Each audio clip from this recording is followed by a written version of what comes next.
Hello guys, அஸ்ஸலாமு அலைக்கும். Welcome to our channel. எல்லோரும் எப்படி இருக்கீங்க? ஹைர் அல்ஹம்துலில்லாஹ், நான் நல்லா இருக்கேன். இன்றைக்கி காலையில் கொஞ்சம் மனசு சரியில்லை, உடம்பும் சரியில்லை தான். என்ன பண்ணுறது, ஏதோ போயிட்டுருக்கு. இந்த நேரம் நமக்கு அம்மா பக்கத்தில் இருந்தால் நல்லா இருக்குமேன்னு சில பேருக்கு தோணும். எனக்கு அம்மாவே இல்லை, என்ன பண்ணுறது? எங்கே போய் தேடுறது? எங்கேயுமே கிடைக்க மாட்டாங்க. சிரிச்சிட்டு சொல்கிற மாதிரி இருக்குது, ஆனால் அதோடய வலி ரொம்ப ரொம்ப பெருசு. அம்மா அப்பா இல்லை, அப்பாவும் இல்லை எனக்கு, அம்மாவும் இல்லை. அவங்க இல்லை அப்படிங்கிறது இருக்குது பார்த்தீங்களா, அது உலகத்தில் வந்து ரொம்ப ரொம்ப கொடியது. எங்கேயாவது இப்போ அப்ராடில் இருக்கோம், இல்லை வெளியூரில் கட்டி கொடுத்துருக்காங்கன்னா அந்த ஃபோன்லையாவது நம்ம பேசிக்குவோம் இல்லையா? அந்த பாக்கியம் கூட எனக்கு இல்லை. இப்போ தோணுது, ஏன்னா எங்கள் அம்மா வந்து மௌத்தாகிற வரையும் காலைல எழுந்திரிச்சா எனக்கு வந்து ரைஸ் மட்டும் எங்கள் அம்மா வடித்து தந்துடுவாங்க. எப்போதுமே ரைஸ் வடித்து தந்துட்டு வெஜிடபிள்ஸ் எல்லாம் கட் பண்ணி வச்சுருவாங்க. ஏதாவது ஏன்னா வெஜிடபிள்ஸ் சம்மந்தப்பட்ட என் பிள்ளைங்களுக்கு வந்து குழம்பு சாப்பாடு பிடிக்காது. அந்த வெஜிடபிள்ஸை கேரட் சோறு, பீட்ரூட் சோறு, ஃப்ரைட் ரைஸு, அப்புறம் லெமன் ரைஸு, இதுமாரி ரைஸு டிஃபன் ஐட்டம்ஸ் தான் பிடிக்கும். அது எங்கள் அம்மா வந்து அதில் வந்து தலையிட்டுக்க மாட்டாங்க, நீ செய்யுமான்ருவாங்க.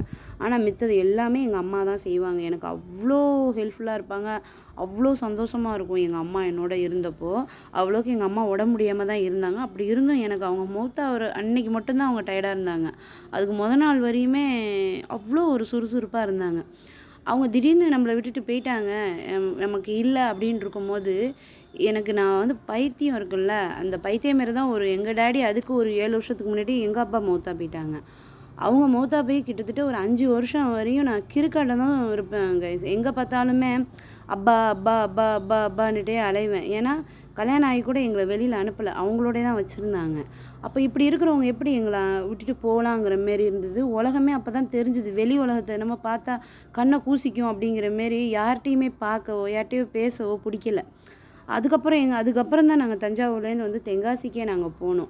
அங்கே போயிருந்தோம். சரி, இந்த ஃபேமிலி நமக்கு ஹஸ்பண்ட் ஃபேமிலி இருக்காங்க, நம்ம சொந்த மாமியார் அவங்க, அதாவது என்னோட சொந்த மாமி, எங்கள் அப்பாவோட அக்கா அவங்களும் நம்மளோட ரத்த உறவு தானே அப்படின்னு சொல்லிட்டு தான் நான் அங்கே போனது. ஆக்சுவலாக அங்கே போய் இருந்தேன்.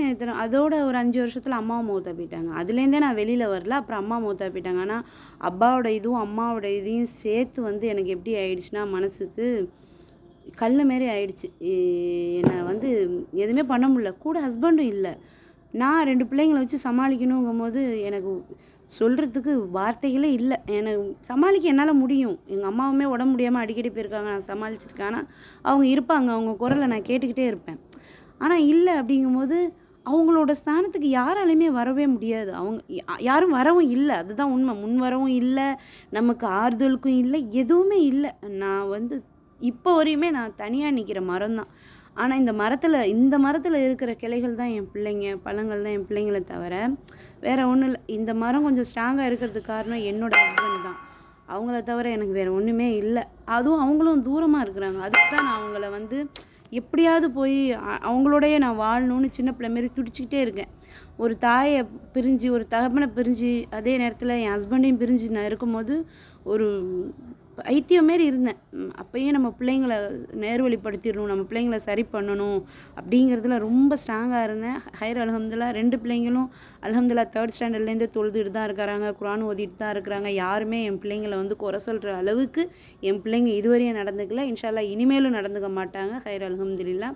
என்னோடய விஷயத்த உங்கள்கிட்ட ஷேர் பண்ணேன். இன்னும் அது நிறையா இருக்குது. எங்கள் அம்மா அப்பா பற்றி பேசணுன்னா அது எல்லாருக்குமே இருக்கும். நம்மளோட உயிரில் பாதி அம்மா அப்பா தானே, அவங்க வளர்த்து விட்ட இந்த உடம்பு தானே. அவங்க நினைவுகளை நான் எங்கே போய் மறக்க போகிறேன்? ஆனால் மறக்கணும், எனக்கு அவங்க ஞாபகம் வரக்கூடாது. எனக்கு துவாலையும் சஜ்தாலையும் மட்டும்தான் அவங்க ஞாபகம் வரும், மற்ற நேரம் வராது. இன்றைக்கி உங்கள்ட்ட பேசுகிறதுக்கு வந்துருச்சு எனக்கு ஆட்டோமேட்டிக்காக. ஏன்னா எனக்கு உடம்பு சரியில்லை, எனக்கு ஹெல்ப் பண்ண ஆள் இல்லைல்ல. அப்போ அவங்க ஞாபகம் எனக்கு வருது, என் அம்மா இருந்துருதா அப்படிங்கிற மாரி வருது. வேறு ஒன்றும் இல்லை கைஸ், வேறு ஒன்றும் இல்லை. இது வந்து சிக்கன் ஃப்ரைட் ரைஸ் தான். பக்கத்தில் வந்து நைட்டுக்கு தான் வந்து 5 வகையான பருப்பை போட்டு ஒரு சாம்பார் மாரி வைப்பேன். அது இருந்தது. அதை காலைக்கு சப்பாத்தி செஞ்சு அதையும் வச்சு தம்பிக்கு இது பண்ணிட்டேன்.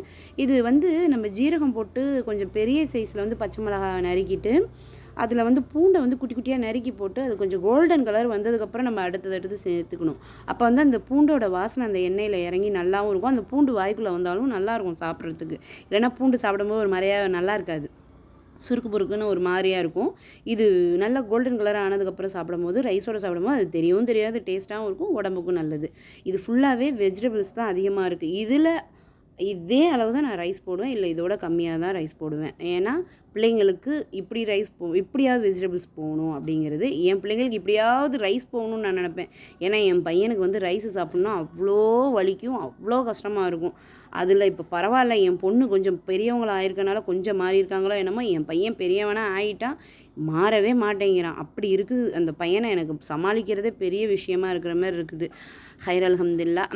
இது வந்து வெஜிடபிள்ஸ் ஒரு கட்டிட்டு அவன்கிட்ட தான் பேசிக்கிட்டு இருக்கேன். தம்பி இது அங்கே இருக்குது, அது இங்கே இருக்குது, எடுத்துக்கோ. எப்போதுமே நான் பிள்ளைங்களுக்கு வந்து அவங்க ட்ரெஸ் விஷயத்தில் தலையிட மாட்டேன். இது எதை போடுங்க நான் தான் சொல்லுவேன்.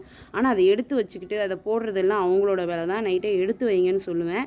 நேற்று எடுத்து இதை போட போகிறேன்னா ஆனால் எடுத்து வைக்காமல் விட்டுட்டான். அப்போ அதுக்கு உட்காந்து தேடிக்கிட்டு சேரை தூக்கி அங்கே தள்ளிட்டு இங்கே தள்ளிட்டு கொஞ்சம் சவுண்டு விட்டுட்டு இருந்தான். அது எனக்கு ரொம்ப கோவம் வந்தது. ஏன்னா எனக்கு என் வீட்டில் என் சவுண்டு தான் இருக்கணும், மித்தவங்க சவுண்டு இருக்கவே கூடாது. ஏன்னா அவங்க வாய்ஸ் கம்மியாக தான் இருக்கணும் அப்படிங்கிறது தான் என்னோட இது. ஏன்னா என் ஹஸ்பண்ட் வாய்ஸ் கூட இருக்கலாம், ஆனால் என் பிள்ளைங்க வாய்ஸ் என்னை விட கூடக்கூடாது. அது எனக்கு ரொம்ப கோவம் வரும். ஓகே கைஸ், அடுத்த வீடியோவில் பார்க்கலாம். பாய்.